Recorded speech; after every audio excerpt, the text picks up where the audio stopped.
प्रश्न संख्या प्रश्नावली जी चल रहा था ना। जी का कितने प्रश्न कर लिए थे? बोलो बोलो भाई। हाँ 17 हो गया था। 18 नंबर करना है, 18 नंबर करना है। चलो देखो क्वेश्चन नंबर 18। यदि सॉरी यदि ए बी सी तीन राशियां समांतर श्रेणी तथा गुणोत्तर श्रेणी में है। देखो ए बी सी तीन राशियां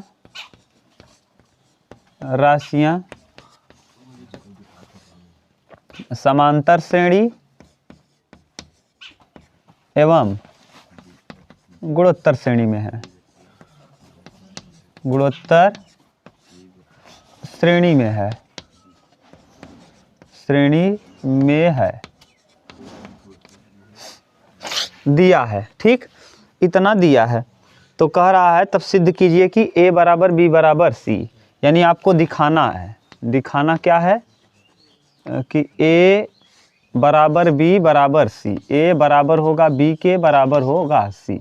ये तीनों ही आपस में क्या होंगी? बराबर। तभी ऐसा संभव है।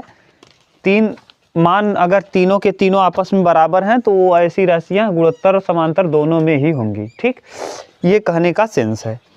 माने अगर ये 5 है, ये भी 5 है, ये भी 5 है तो ये गुणोत्तर भी होगा और क्या होगा? समांतर भी होगा। और वास्तव में आप देखो तो 5 में से 5 जाएगा 0, 5 में से 5 जाएगा 0 और 5/5 1, 5/5 1। सही है कि नहीं?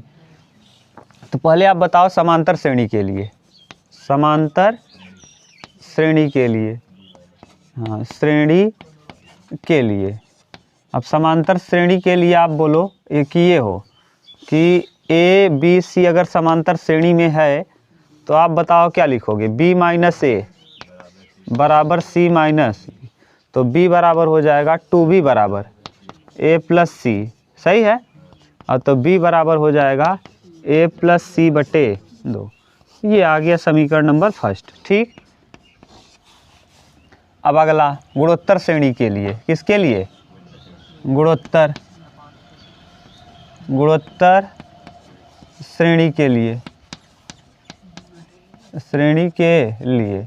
अब गुणोत्तर श्रेणी के लिए आपको पता है कि ए बी सी अगर तीन राशियां गुणोत्तर श्रेणी में हैं तो इसके लिए आप क्या लिखते हो? b बटे ए बराबर c बटे b। यानी हम यहाँ से लिख सकते हैं b स्क्वायर बराबर ए सी, बी स्क्वायर बराबर ए सी, इतना लिख सकते हो। अब रखो यहाँ, हाँ दो इसका वर्ग कर दो।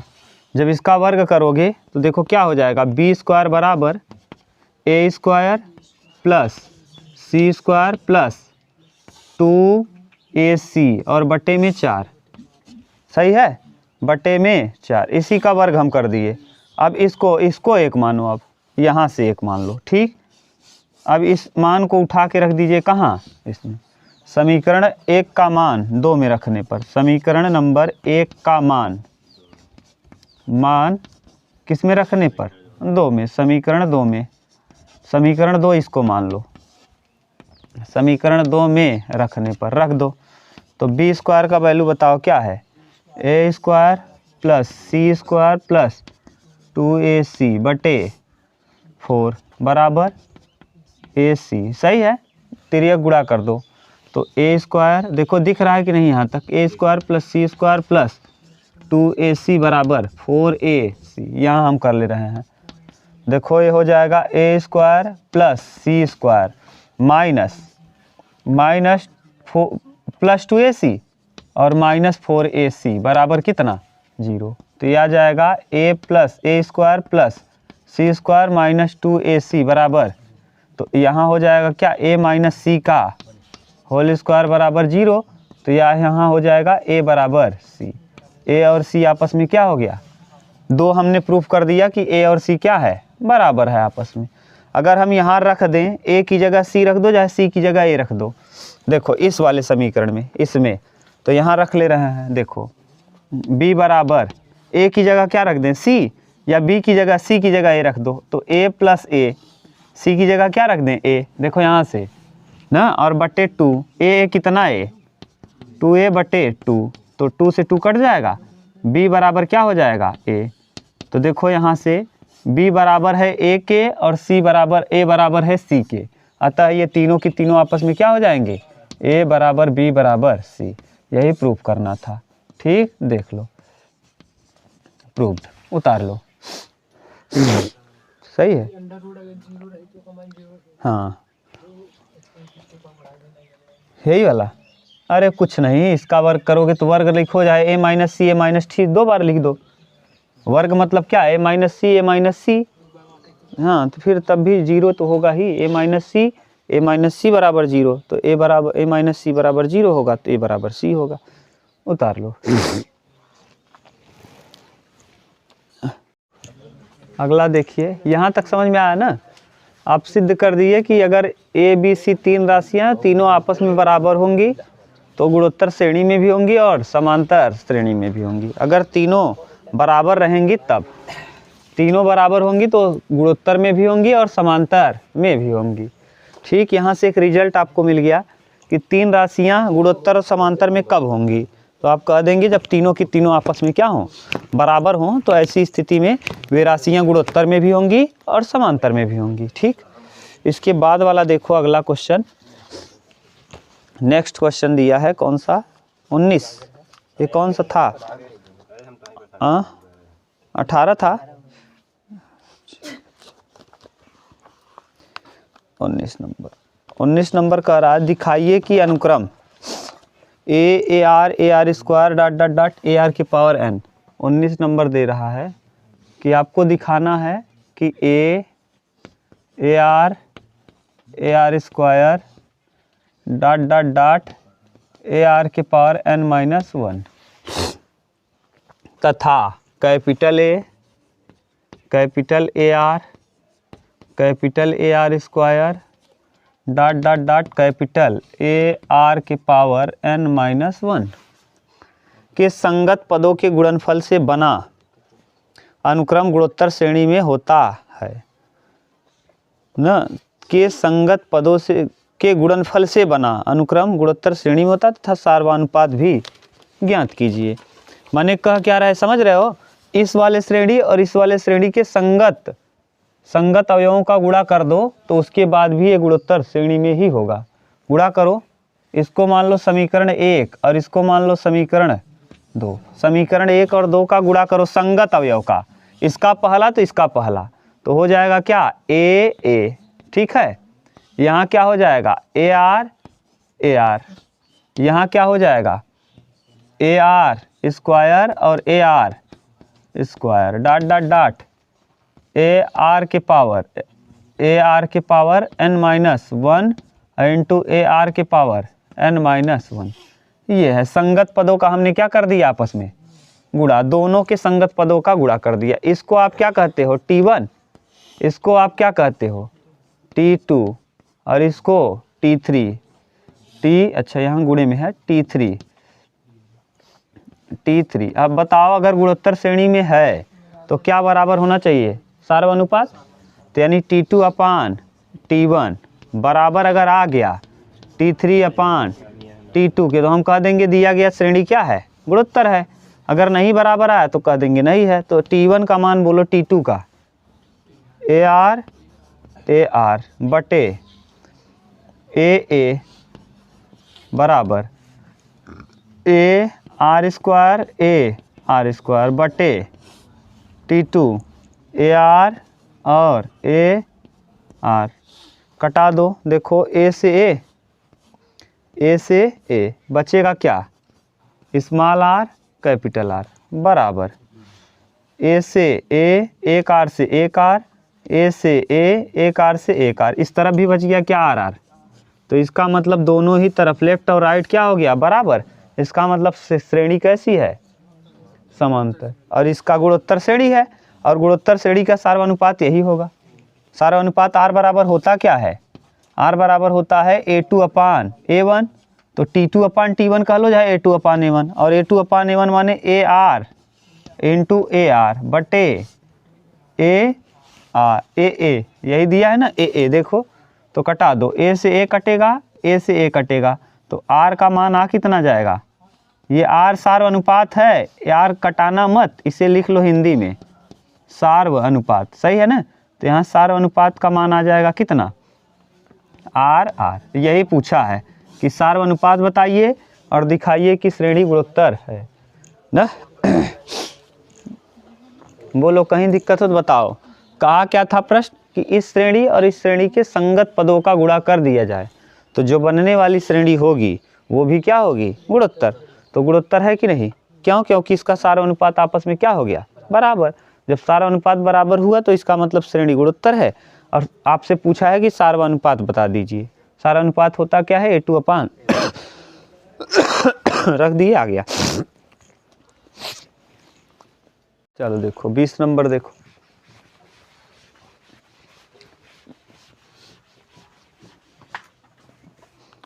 बीसवां क्वेश्चन क्या कह रहा है, क्वेश्चन नंबर 20 कि यदि किसी गुणोत्तर श्रेणी का प्रथम पद तथा nवां पद क्रमशः a तथा b है। प्रथम पद कह रहा है a है, प्रथम पद कितना है a, nवां पद यानी tn बराबर दिया है कितना b। तो tn बराबर होता क्या है, सूत्र a r के पावर n-1 बराबर क्या दिया है b। ये समीकरण नंबर 1 मान लो, इसको 2 मान लो। यही कहा है कि यदि किसी गुणोत्तर श्रेणी का प्रथम पद a और nवां पद b है, nवां पद क्या है b है, तो आपसे पूछा है एवं p n पदों के गुणनफल हो। तो p कह रहा है क्या है, n पदों का गुणनफल। तो n पदों का गुणनफल निकालो पहले, n पदों का गुणनफल, n पदों का मान, पहले n पदों का मान निकाल लो। n पदों का मान क्या होता है भैया, श्रेणी के n पदों का मान होता है, गुणोत्तर श्रेणी के, लिख दें क्या पूरा, गुणोत्तर श्रेणी के n पदों का मान, गुणोत्तर श्रेणी के n पद, गुणोत्तर श्रेणी के n पद, गुणोत्तर श्रेणी के n पद आप जानते हो। पहला पद आप लिखते हो a, दूसरा AR, तीसरा AR स्क्वायर, चौथा AR क्यूब, ऐसे ही डॉट डॉट डॉट AR के पावर n-1। ये गुणोत्तर श्रेणी के n पद है ये ना, आप जानते हो। पहला a, दूसरा AR, तीसरा AR स्क्वायर, चौथा AR क्यूब, पांचवा AR की पावर, ऐसे लिखते जाओगे। और अंत वाला nवां पद AR की पावर n-1 होता है। ये दिया है। आगे कह रहा है कि जो p है n पदों का गुणनफल है।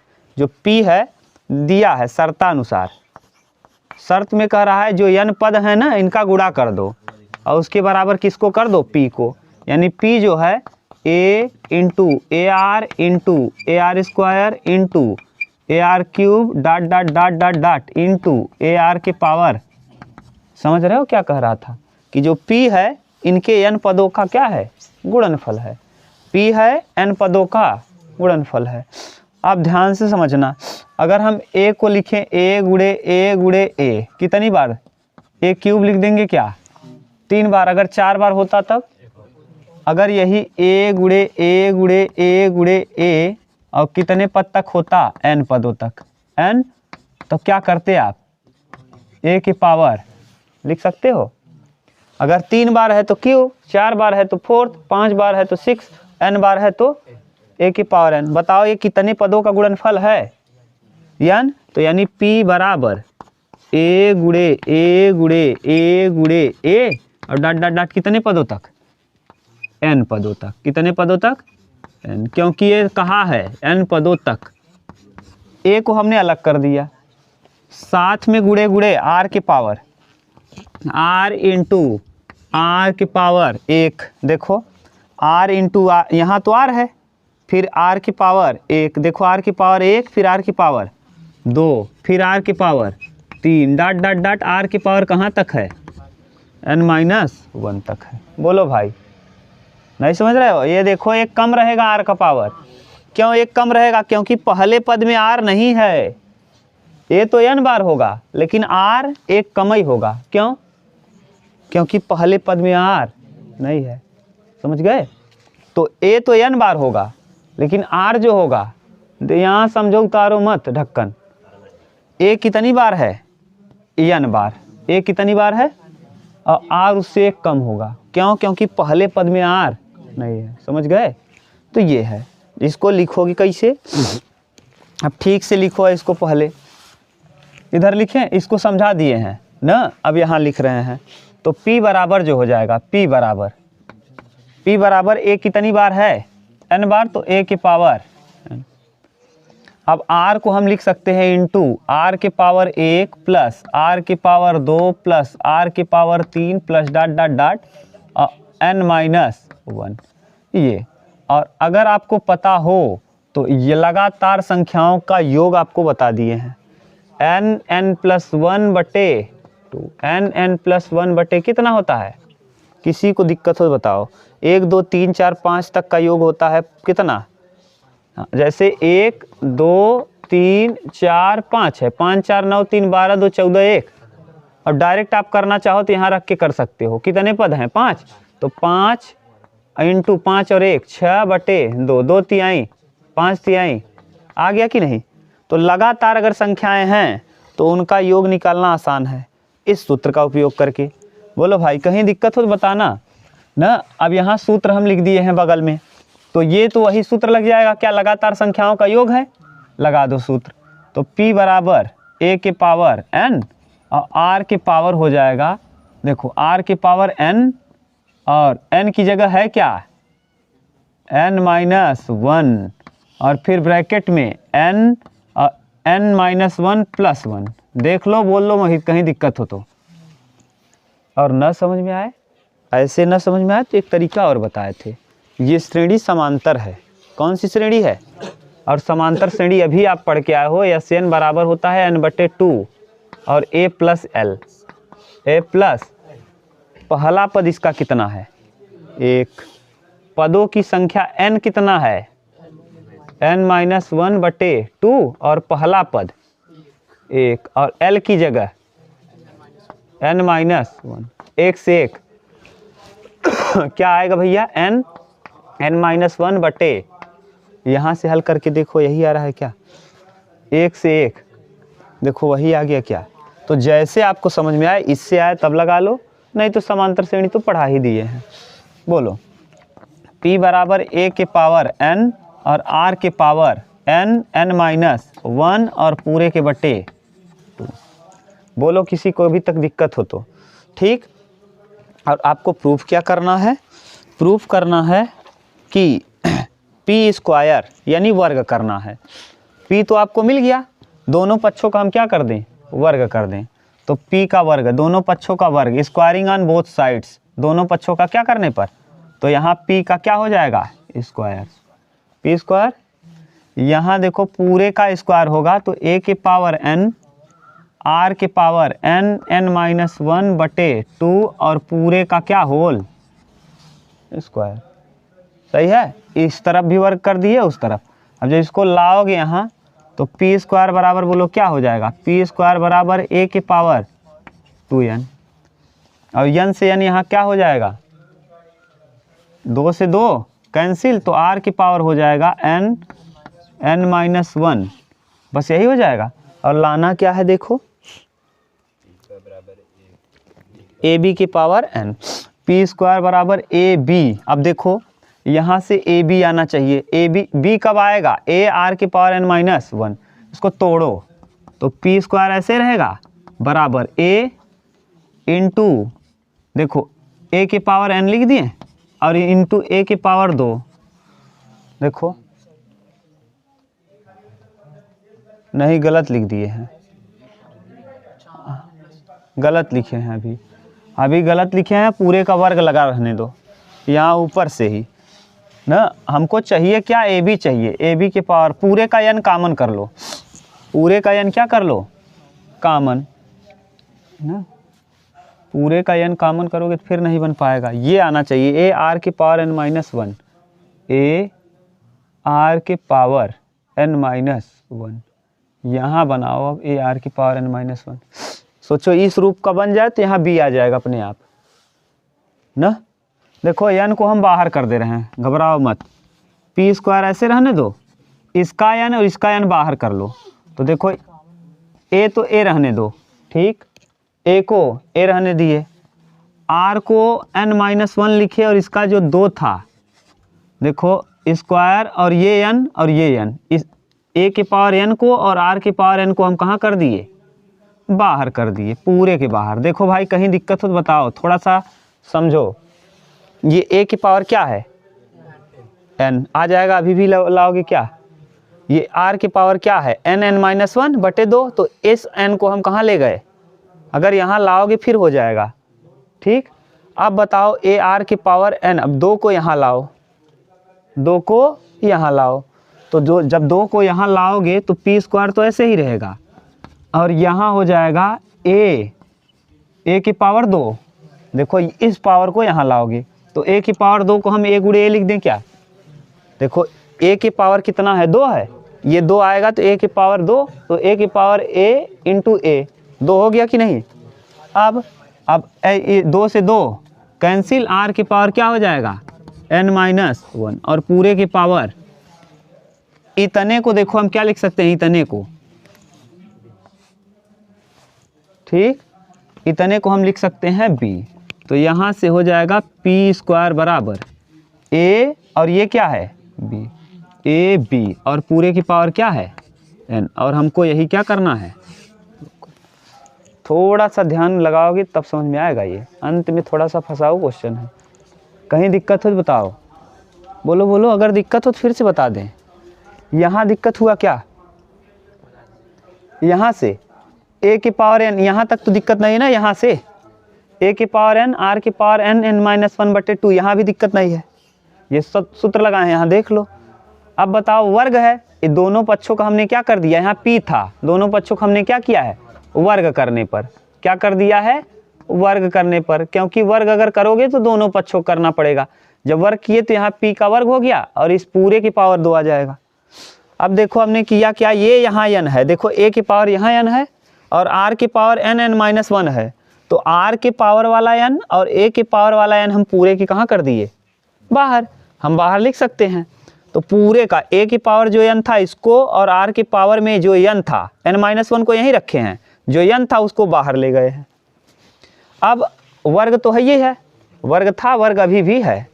अब बताओ जब अंदर ले चलेंगे वर्ग को तो a का क्या हो जाएगा, स्क्वायर, और a स्क्वायर को हम क्या लिख सकते हैं, a गुणे a, और यहाँ ले आओगे जब तो यहाँ 2 आएगा, 2 से 2 क्या हो जाएगा, कैंसिल, तो r की पावर बचेगा क्या, n-, और पूरे की पावर है क्या, और देखो a तो छूटा रहेगा, और a r की पावर n-1 को उसने दिया है शुरू में ही b, तो इसकी जगह हम क्या पुट कर दिए, b, a b के होल पावर क्या है n, यही तो प्रूफ करना था, ठीक, उतार लो।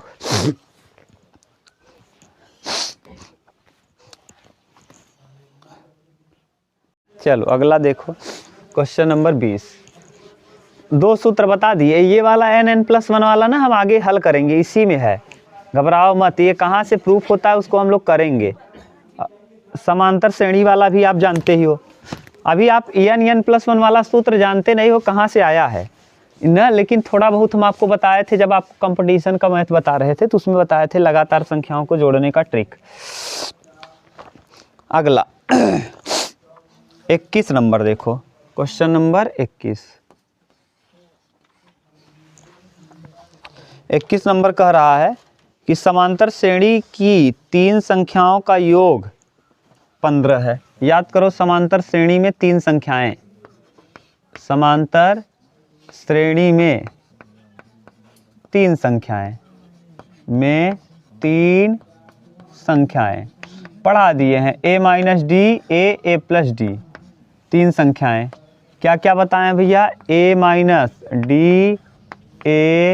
a+d, शर्त में कहा है कि तीनों का योग 15 है, a-d a+d बराबर दिया है कितना, 15, d से d कैंसिल, 3a बराबर 15, 3a बराबर 15, तो a बराबर बताओ क्या हो जाएगा, 5। अभी तक किसी को प्रॉब्लम नहीं होना चाहिए, ये पढ़ के आए हो आप अभी। समांतर श्रेणी में 3 संख्याएं मानना, a-d a+d। कह रहा है कि इन संख्याओं के क्रमानुसार 1, 4 और 19 जोड़ने पर इन संख्याओं में क्रमानुसार इसमें क्या जोड़ने पर 1, इसमें क्या जोड़ने पर a में 4 जोड़ने पर और इसमें वाले में क्या जोड़ने पर a + d + 19 जोड़ने पर, ये कह रहा है जोड़ने पर ये गुणोत्तर श्रेणी में हो जाती हैं संख्याएं। बताओ ये किस में हो जा रही हैं? गुणोत्तर। अब ये जो हैं ये गुणोत्तर में। a का वैल्यू आपने निकाल लिया 5 और 1 6 - d, a मतलब 5 4 9 और इधर a 19 5 24 24 प्लस d, ये किस में है? तीनों। ये अब हो गया किस में? गुणोत्तर। गुणोत्तर श्रेणी में है। ये कहाँ है? श्रेणी में है। अब गुणोत्तर श्रेणी में है तो गुणोत्तर श्रेणी का कंडीशन बता दिए हैं। a1/a2/a1 यानी 9/6 - d बराबर बराबर 24 + d बटे 9। सही है। अब करो 9 × 9 = 81 बराबर 6 - d और 24 + d। हल करो तो भैया इसको 81 ऐसे ही रहेगा, d का वैल्यू यहाँ से निकल जाएगा 24 छक्का 6 चौके 24 4 24 छक्का 144 और प्लस 6d और -24d और d का d में d²। सबको ले आओ इस तरफ। पहले और एक बार हल कर लो। 81 बराबर 144 6d 18d और -d सबको ले आओ इस तरफ। तो ये हो जाएगा d² प्लस में 18d हो जाएगा प्लस में 144 आएगा माइनस। 144 में से 81 घटाओगे -63 आएगा क्या? देख लो। 14 में से 1 जाएगा, 4 में से 1 जाएगा 3 और यहाँ बचेगा 14, 14 में हट जाएगा 6। अब ऐसा गुणा करो कि 63 है, जोड़ो घटाओ तो 18 है। 9 × 7 = 63, 9 × 7 = 16 ना, कितना 21 × 3 = 63। हाँ, d² -21d ना, अब प्लस 21d और प्लस 3d और -63 बराबर 0। d कामन कर लो। जब आप d कामन करोगे तो d + 21, अच्छा -3d सॉरी माइनस कामन कर लो। -3 कामन करोगे तो d + 21 बराबर 0। तो d का वैल्यू आ गया कितना? एक -21 आएगा और एक प्लस में 3, यानी जो श्रेणी होगी वो 2 होगी, एक नहीं बल्कि 2 श्रेणियां होंगी। रख दो यहाँ। एक बार हम रख लो प्लस रख लें, कितना 3, तो 6 में से 3 जाएगा 3 9 और यहाँ 27। देख लो बन गया कि नहीं श्रेणी।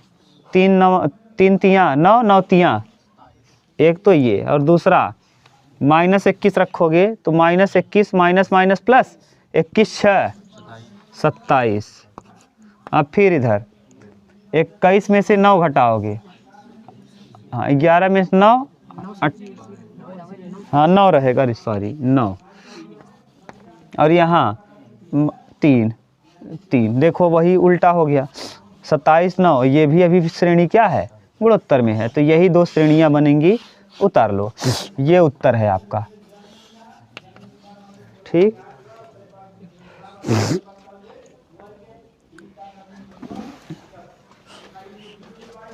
देखो है, अगर गुणोत्तर श्रेणी का नहीं दे रहा है, समांतर श्रेणी की संख्या पूछा है तो कोई बात नहीं, आप यहाँ से भी निकाल सकते हो। कैसे? आपने कितना जोड़ा था तब बड़ा था गुणोत्तर, तो 3 में 1 घटा दो 2।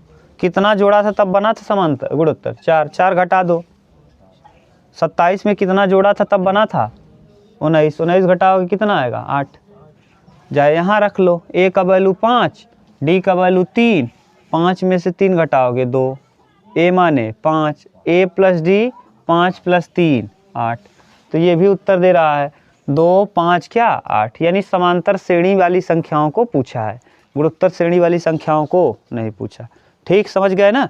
कर तो लोगे, अब रखना कौन बड़ी बात है यार। और वैसे भी समझोगे तब भी कितना जोड़ा था पहले वाले में 1, तो 1 घटा दो 2 हो जाएगा। दूसरे में 4 जोड़ा था, 4 घटा दो 5 हो जाएगा। तीसरे में 19 जोड़ा था, 19 घटा दो 27 में क्या हो जाएगा, 8 हो जाएगा। ये ना, तो उत्तर दिया है 2 5 8। तो यहाँ रख देना वैल्यू, ए और डी का वैल्यू रखना समांतर श्रेणी में।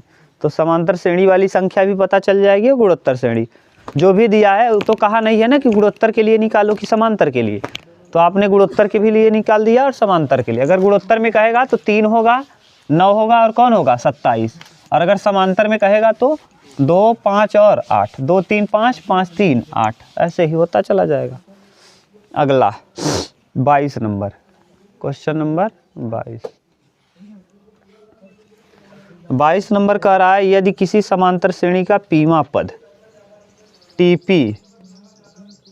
टीपी बराबर ए आर के पावर पी माइनस 1। पीमा पद कहा है कितना है, पीवा पद, क्यूवा पद, आरवा पद और एसवा पद गुणोत्तर श्रेणी में है। ये समीकरण मान लो 1। फिर क्यूवा पद भी कहा है क्यू बराबर ए आर के पावर क्यू माइनस 1, ये समीकरण नंबर 2। टी पी क्यू आरवा पद कहा है, आरवा पद टी आर बराबर ए आर के पावर एन माइनस 1 ना, यहाँ या नहीं होगा एन माइनस 1, यहाँ भी एन होगा एन माइनस 1, यहाँ पी होगा पी के पावर, यहाँ क्यू के पावर, यहाँ आर के पावर और एक यस कहा है तो ए एस के पावर एन माइनस 1। देख लो सही है ना। टीपी पीवा पद, ए आर छठवां पद होता था तो क्या करते थे, यहाँ पी माइनस 1 होगा ना जी, यहाँ क्यू माइनस 1, यहाँ आर माइनस 1, उल्टा लिख दिए हैं। पीवा पद, बात मत करो यार, तुम लोग बात करते हो डिस्टर्ब हो जाते हैं। पीवा पद बताओ क्या होगा, ए आर के पावर पी माइनस 1, ए आर के एनवा होता है तो ए आर के पावर एन माइनस 1, पी दिया है क्यू है तो ए आर के पावर क्यू माइनस 1, एस एसवा पद आरवा पद ए आर के पावर आर माइनस 1 और एसवा पद ए आर के पावर, इस समीकरण नंबर 1, ये 2, ये 3, ये 4। ठीक, देख लो एक बार तो दिखाइए कि P minus Q, P minus Q, Q minus R, R minus S गुणोत्तर श्रेणी में होंगे। किसमें, गुणोत्तर श्रेणी में, गुणोत्तर श्रेणी में होंगे। भाषा बड़ा अजीब दिया इसका, देखो ठीक से, गुणोत्तर श्रेणी में होंगे। पहले आप बताओ P माइनस क्यू कहाँ से आएगा, P minus Q, P minus Q, हाँ P माइनस क्यू, भाग दे दें क्या 1 में 2 का, समीकरण 1/2, P माइनस क्यू बन जाएगा, हाँ बन जाएगा। समीकरण 1/2, समीकरण नंबर 1 भागे समीकरण नंबर 2 ना, थोड़ा सा दिमाग लगाओगे तब समझ में आएगा। ये प्रश्न बड़ा सॉलिड है। टीपी माने समीकरण 1 में टीपी बटे टी क्यू, टीपी बटे टी क्यू, पी बताओ क्या है, ए आर के पावर पी माइनस 1 बटे टी क्यू क्या है, ए आर के पावर क्यू माइनस 1। ए से कैंसिल होगा, आर नीचे से कहाँ जाएगा, ऊपर, तो टी पी बटे टी क्यू बराबर हो जाएगा आर के पावर पी माइनस 1 और इनटू आर के पावर माइनस क्यू प्लस 1। सही है, ये इससे क्या हो जाएगा, तो यहाँ देखो टी पी बटे टी क्यू, टी पी बटे टी क्यू बराबर आर के पावर पी माइनस क्यू। ये समीकरण नंबर बन जाएगा कितना, 1 4 5 मान लो। अब आपको चाहिए क्या, Q माइनस आर। Q और आर कहाँ से आएगा, समीकरण 2 से। समीकरण 2 भागे 3, समीकरण 2 भागे समीकरण 3। समीकरण 2 में 3 का भाग कर दो। समीकरण 2 है क्या बताओ, ए टी क्यू बटे टी आर ना जी, टी क्यू बटे टी क्यू का वैल्यू ए आर के पावर क्यू माइनस 1 बटे ए आर के पावर आर माइनस 1 ना। करो, ए से कैंसिल, टी क्यू बटे टी आर बराबर आर के पावर क्यू माइनस आर, एक से क्या हो जाएगा कैंसिल। ये समीकरण नंबर मान लो 6। फिर एक वही और चाहिए, और क्या चाहिए, R minus S. R minus S आएगा कहाँ से, समीकरण 3 और 4 से। समीकरण 3 भागे 4, 3 भागे समीकरण नंबर कितना 4, ठीक। समीकरण 3 और 4 में भाग दे दो। जब करोगे तो टी आर बटे टी एस, तो टी आर का वैल्यू ए आर की पावर आर माइनस 1 बटे ए आर की पावर एस माइनस 1। ए से ए कटेगा, यानी इसका जो वैल्यू आएगा टी आर बटे टी एस बराबर हो जाएगा आर के power R minus S, R minus S. ये समीकरण नंबर कितना हो जाएगा 6 7वां। अब आपको दिया है कि राशियां किस श्रेणी में है, गुणोत्तर श्रेणी में है। इसका मतलब ये गुणोत्तर श्रेणी में है, तो यानी टी क्यू दूसरा पहला पर T P, T Q, T are और टी एस ये किस में है, गुणोत्तर श्रेणी में है। तो गुणोत्तर श्रेणी में है, तो इसलिए आप करोगे क्या, टी क्यू बटे टी पी, टी क्यू बटे टी पी बराबर टी आर बटे टी क्यू बराबर टी एस बटे टी आर बराबर पूरे के मान लो के, कांस्टेंट कोई के, ठीक। अब आपको सब वैल्यू पता है। देखो क्या बता है, टी क्यू अपान टी पी का मान, टी क्यू कहीं निकाले हो, टी क्यू अपान टी पी कहीं नहीं निकाले हो, टी क्यू अपान टी पी उल्टा निकाल दिए हो। उल्टा कर दो, समीकरण को उल्टा कर दो, तो यहाँ पता चल जाएगा 1 अपान आर के पावर पी माइनस क्यू बराबर T R upon T Q, T R upon T Q उल्टा कर दो, 1 अपान आर के पावर क्यू माइनस आर बराबर T S upon T R, T S upon T R उल्टा कर दो, 1 अपान आर के power S R minus S, R minus S. देखो सभी की सभी में क्या है, आर है, तो तुलना करोगे तो क्या बचेगा, P माइनस क्यू बराबर Q माइनस आर बराबर आर माइनस एस। और तीनों बराबर आ गया, सार्वंतर तीनों का बराबर आ गया। इसका मतलब हम कह देंगे कि दी गई श्रेणी क्या है, गुणोत्तर श्रेणी है। देखो तीनों का सार्वनुपात बराबर आ गया, देखो यही तो है, सार्वनुपात बराबर आ गया। बोलो थोड़ा सा ठीक, हाँ अरे भैया आर आर आर है, बेस समान है तो। चलो लास्ट क्वेश्चन इस प्रश्नावली का ना, अंतिम क्वेश्चन है। और यही आप लोग जो देखेंगे, ध्यान सुनो, यही आप लोग देखेंगे ना, तो जो छोटे वीडियो देखेंगे तो रामानुजमचार्य को दिखाएगा। अरे शॉर्ट वीडियो में देखेंगे ना, दिखाता है कौन है जो आपके यहाँ, आर्यभट्ट ना, आर्यभट्ट का दिखाता है, किसका दिखाता है, टकले बने हुए हैं, छोटा वीडियो आजकल दिख रहा है। हाँ हो गया, कोई भी है तो हाँ देख लेना, भारत के 2 हैं ना, तो वही दिखा रहा है। उनकी माता पूछ रही है, तालाब में कमल हर दिन दो गुना हो जाता है, 15वें दिन तालाब आधा हो जाता है, तो कितने दिन 2 गुना हो जाएगा। तो उसके पिता कहते हैं, अरे इतना बेवकूफ़ वाला प्रश्न पूछती हो, 15 दिन बाद दोगुना हो जाएगा, पूरा भर जाएगा तालाब।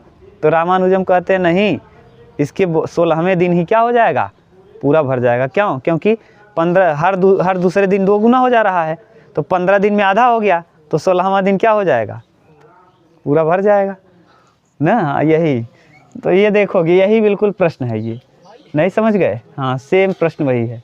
क्या कह रहे हैं, समझ गए? कि जैसे आपके पास मान लो कमल के फूल हैं तालाब में, आज 1 कमल का फूल है, कल 2 हो गया, परसों 3 हो गया, परसों 2 का गुना 2 गुना 4, फिर 4 का 2 गुना 8। तो कह रहे हैं 15वें दिन आधा तालाब भर जाता है। 15वें दिन क्या होता है? तो बताइए पूरा तालाब भरने में कितने दिन लगेगा? तो उसका पति कह रहा है अरे इतना बेवकूफ़ वाला सवाल पूछ रहे हो, 15 दिन बाद और लगेगा, 15 दिन पूरा भर जाएगा। तो कह रहा है रामानुजम वहीं खड़ा था, या आर्यभट्ट थे, आर्यभट्ट ही कहें कौन है, देखो कि शॉर्ट वीडियो दिखा रहा है इस समय। तो कहते हैं अरे 16वें दिन ही भर जाएगा। क्यों? क्योंकि 2 गुना हो रहा है। तो 15 दिन में आधा हुआ, अब 2 गुना होगा तो क्या, आधे का 2 गुना, पूरा तालाब पूरा भर जाएगा। वही प्रश्न ये है, बिल्कुल सेम हूबहू प्रश्न है।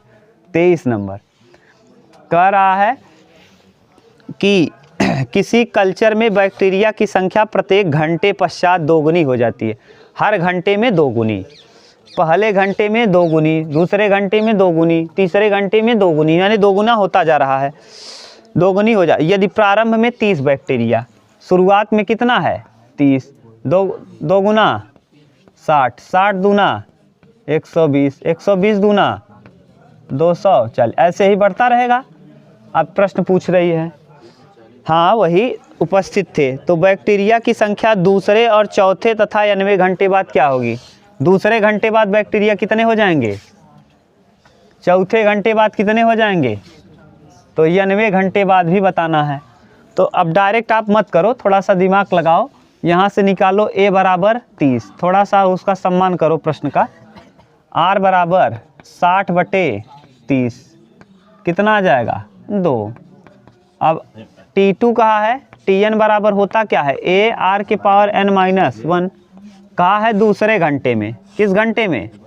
तो दूसरे घंटे में T2 a 30 r 2 है, n-1 2 - 1, तो यानी क्या 30 गुणे 2, 30 दूना कितना, तो दूसरे घंटे में कितना हो जाएगा 60। चौथे घंटे में कहा है T4 बराबर a मतलब 30 इंटू r मतलब 2 और 4 - 1, 4 में से 1 जाएगा 3, तो 30 गुणे 3, हाँ 2 दूना 4 दूना 8, अच्छा सॉरी 8 आएगा, 3 अठे 24, 240। क्यों? क्योंकि 2 के पावर 3। nवां घंटे में बता दो, nवां घंटे में a मतलब 30, ठीक, r मतलब 2 के पावर n-1, तो 30 इंटू 2 के पावर n/2, अलग अलग कर दिए 2 के पावर को, यहाँ हो जाएगा क्या 15 इंटू 2 के पावर n। ये 90 घंटे में इतने बैक्टीरिया हो जाएंगे। ठीक, ये है। इस तरह से आपकी प्रश्नावली हो गई फिनिश। उतार लो। फिर हम लोग देखते हैं क्या, गुणोत्तर श्रेणी में योग निकालना, गुणोत्तर श्रेणी में पदों का योग निकालना।